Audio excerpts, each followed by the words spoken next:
And joining me right here, right now, Fox News strategic analyst, Lieutenant Colonel Ralph Peters, to talk about. Colonel, always good to see you. You heard Great to see you, Dagan. The variety of subjects that Nikki Haley, our ambassador to the UN, hit upon. What do you think stood out to you as the most important? The most important thing to me was Nikki Haley. Nikki Haley herself. I mean, she was crisp, firm, clear. How often do we actually hear somebody like that? So her positions on Iran, firm, clear, and sensible. We are going to, we're going to shame the Europeans into getting real about Iran over this one, I guarantee you. She's good. On North Korea, she expressed skepticism, but measured skepticism. On Pakistan, and I've worked with the Pakistani military back in the 90s, look, Trump is absolutely right on this. I can be tough on President Trump, but on Pakistan, he's right. They're responsible for the death and mutilation of many an American in Afghanistan through their support of the Haqqani network, the Afghan Taliban. So, we're supposed to be very critical, and I'm always glad to find fault. But Nikki Haley just gave a succinct, hard-hitting, clear presentation that represented the United States of America very, very well.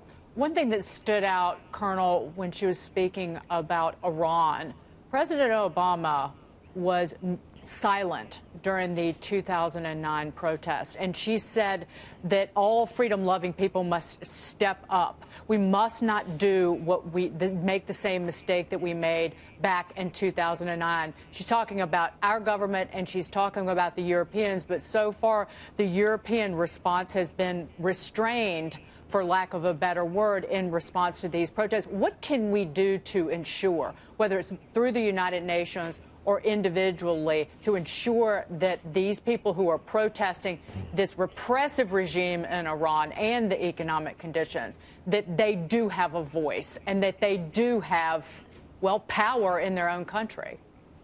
Well, the Europeans, they're waiting to see which way the wind blows, whether these demonstrations are really going to blow up even broader or just go away, because they don't want to spoil relations with Iran, business, the nuke deal, etc. But what can we do while waiting for the Europeans to grow up and act like mature adults? Well, several things. First of all, there is one thing we shouldn't do, and that's get heavy-handed and leap into the fray. The Iranians can handle this, but we can encourage them by expressing our moral support. We must beware of making promises to them we can't keep, as we did in Hungary in '56 or Iraq with the Shia in '91.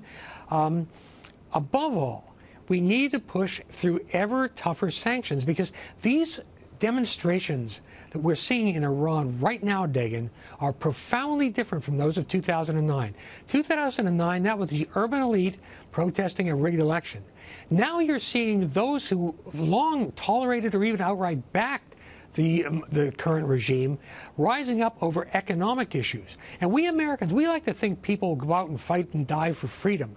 No, people go out in the Middle East, go out and die to fight to feed their families.